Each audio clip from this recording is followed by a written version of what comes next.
Good morning student. ये आपका part 6 video है।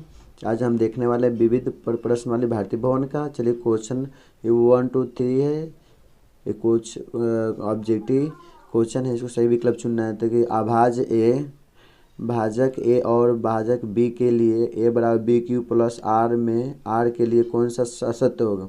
शेषफल इसका हो जाएगा आपका सी नंबर आंसर हो जाएगा। निम्नलिखित में कौन अपरिमेय संख्या नहीं है? कि इसमें चेक कर लेते हैं कि अपरिमेय यह भी अपरिमेय है, तो इसको काट के चेक कर लेंगे। इसको 25 से 12 में हो जाए तो ये 3 से काट देंगे तो ये हो जाएगा 16। 25 से काट देंगे तो यानी कि 5 का होगा, 16 हो जाए 4 के, तो यानी इसको करें 5 15/4, तो यही परिमेय संख्या, ये भी आपका आंसर है। निम्नलिखित में कौन सा भिन्न का दशमलव प्रसार शांत होगा? तो इस शांत की बात करेंगे तो इसको भाई ये 2 से ले जाओगे तो ये क्या हो जाएगा 80 हो जाएगा।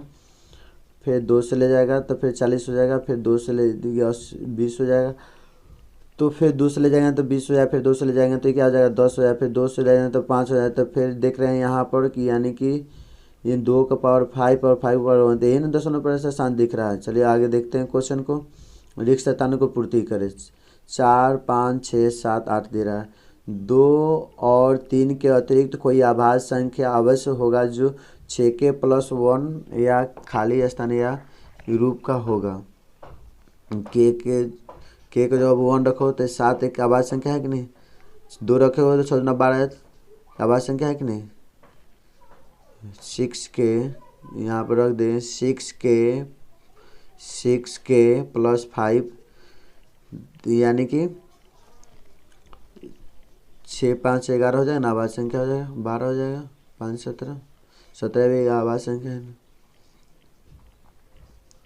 चलिए 5 नंबर क्वेश्चन में कह रहा है कि यदि भिन्न पी बटा क्यूब में क्यू 2 का पावर 5 7 और 2 गुने 5 के पावर 5 के रूप में हो तो भिन्न का दशमलव प्रसार क्या होगा? शांत होगा। 2 और 5 हो जिसमें शांत होगा ना भाई। तो चलिए इसमें यदि पी बटा क्यूब में क्यू बराबर यानी कि 6 का पावर n और 5 का पावर m के रूप का हो तो पी के दशमलव प्रसार क्या होगा? इसका भी दशमलव प्रसार शांत होगा। मन में कोई कैसे होगा? तो देखो भाई पी बटा क्यू, पी का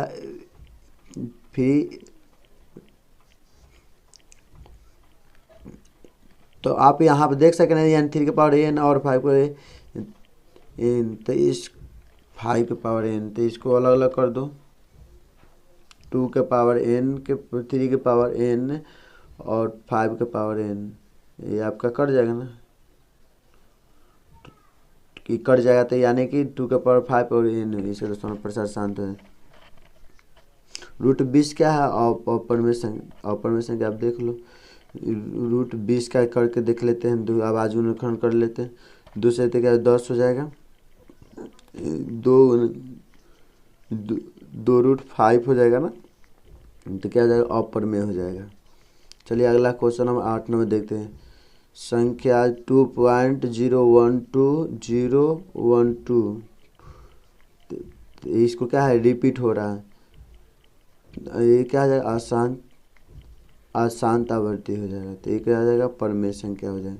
बिल्कुल परिमेय हो जाएगा। चलिए क्वेश्चन नंबर 9 देखेंगे।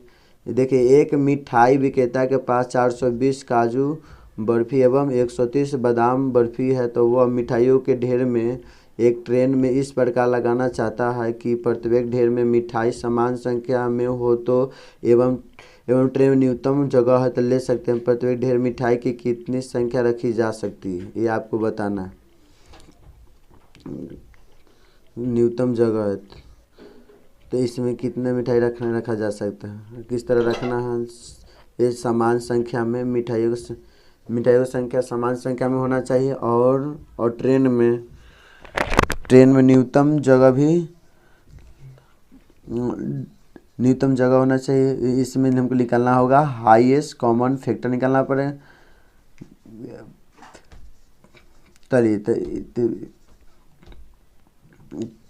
हाईएस्ट कॉमन फैक्टर निकालना पड़ेगा। तो यानी कि हमको यानी मौसा निकालेंगे। 420 और 130 का मौसा निकाल सकते हैं। तो हमने पढ़ाया हुआ है आपको। तो क्वेश्चन नंबर आपको 10 देखिए।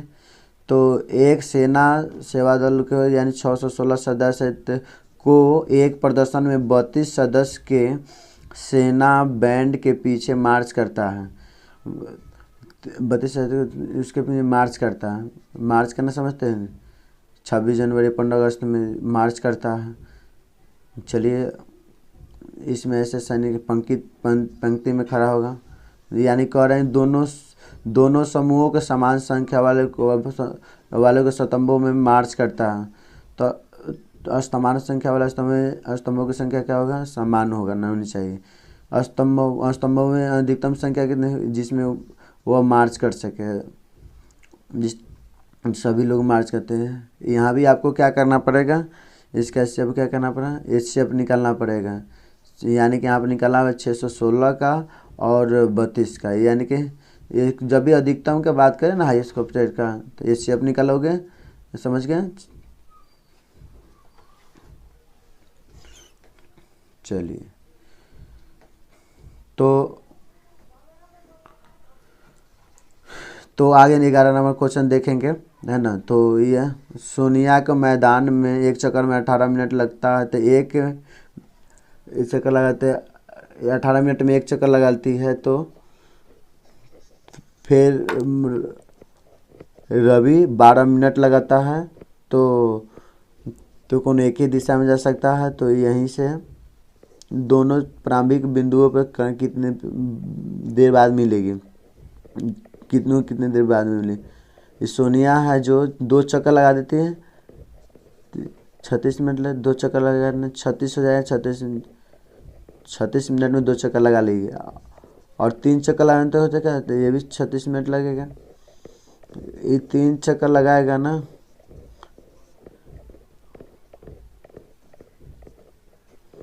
यहीं से दोनों चक्कर, ये कितना मिनट लगेगा। तो ये भी ये 2 चक्कर लगा लें, ये दोनों 36 मिनट लगेगा। 18 और 12 का एलसीएम निकालेंगे। 18 और 12 का एलसीएम निकाल देना है, ठीक है। आपका आ जाएगा एलसीएम निकालना, कोई बड़ी बात नहीं, आप बना सकते, भाग विधि बना सकते, आभाज्य गुणनखंड विधि। चलिए, क्वेश्चन नंबर 12 देखिए। सिद्ध करे कि 2 विषम पूर्णांक का गुणनफल अवश्य विषम होगा। जैसे कि हमने शुरू में प्रूव किया था, माना 4q+1 तथा 4q+3 दो विषम पूर्णांक है। 2 विषम पूर्णांक का रूप है ना जी। शुरू में हम लोग प्रूव किए थे, जहाँ q एक धनात्मक पूर्णांक है, ये विषम पूर्णांक है। तो इसका गुणनफल दिखाना है कि वो भी विषम को है।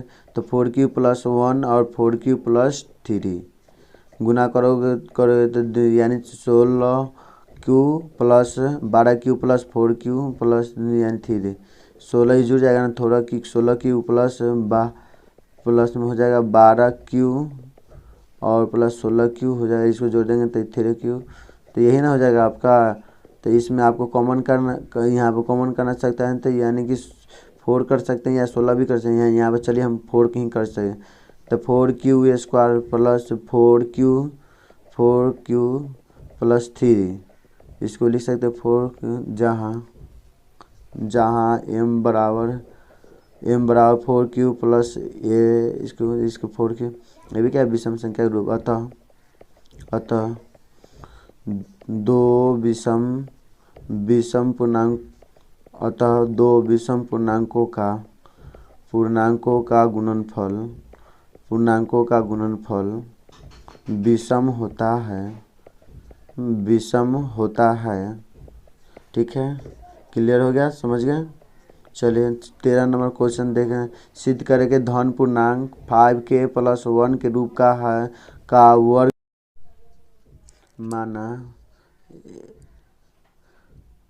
माना a बराबर 5k1 एक धन पूर्णांक है, जहाँ जहाँ के एक पूर्णांक है, जहाँ के एक पूर्णांक है। चलिए यहाँ पर हम क्या करेंगे, इसको वर्क करेंगे तो इसको लिखेंगे दोनों तरफ वर्ग करने पर।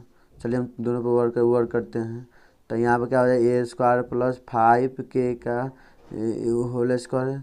चलिए यहाँ पर हो जाएगा ए स्क्वायर प्लस 2 इंटू प्लस यानी 5 इंटू 5 1 का स्क्वायर आ जाएगा 25k प्लस 10k प्लस 1 आ जाएगा।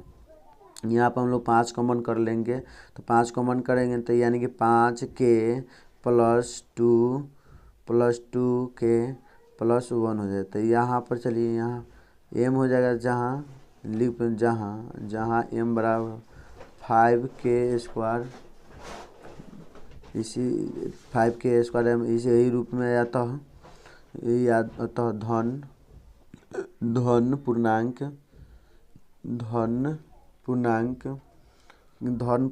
के 5k प्लस 1 के रूप में हो तो धन पूर्णांक के रूप में हो तो इसका वर्ग भी उसी प्रकार है ना, वर्ग भी उसी प्रकार है ना होगा। चलिए अगला क्वेश्चन देखते हैं 14 नंबर। चलिए आगे हम लोग 14 या निम्नलिखित में संख्याओं को रूट और अयौगिक संकारण बताएं। चलिए यहाँ पे देखते हैं कि यानी 11 गुने 7 गुने 11 गुने 13 और 13, इसको क्या करेंगे, यहाँ पर हम लोग 13 को कॉमन कर देंगे। ठीक है, तो यहाँ पर 13 को तो इसमें 13 को कॉमन, तो इसमें क्या कर 11 से 17 1 हो जाएगा और ये 78 हो जाएगा। तो ये यौगिक हो जाए तो ये क्या है, यौगिक कौन संख्या और 13 से विभाज्य होगा, 78 से विभाज्य 2 से विभाज्य हो जाएगा। चलिए सेकेंड देख लेते हैं। इस शेष पर इसका 7 बज रहा है। 5 चौका 20, 20 तिया 60, 60 दूना 120, 127 हो जाए। 127 जो है कैसी संख्या है, ये क्या है, रूट संख्या है। ठीक है, अभाज्य संख्या ना, रूट संख्या, समझ गए ना, क्योंकि एक से कटेगा अपने आप से कटेगी, किसी और संख्या से नहीं कट सकती। यहाँ से ये रीजन दे सकते हैं, जो मैंने कारण दिखाया वो लिख देना है यहाँ पर। बाकी 2 क्वेश्चन है 15 और 16 नंबर, बताने की जरूरत नहीं है, बहुत आसानी से तरीके से बना सकते हैं। निम्नलिखित संख्याओं के दशमलव प्रसार ज्ञात करें, तो हम दशमलव बदले सिद्ध करें कि √7 एक अपरिमेय संख्या है। मैंने पिछले वीडियो में आपको बताया है ना, √5 अपरिमेय संख्या सिद्ध किए हैं। तो निम्नलिखित 7 वहाँ पर 7 कर दीजिएगा, 5 7 कर दीजिए, अब कर लोगे। इस वीडियो के यहीं पे इन कर देते हैं। हमारे पता है कि हमारे चैनल पे केसी सिन्हा भारती भवन, केसी सिन्हा सारी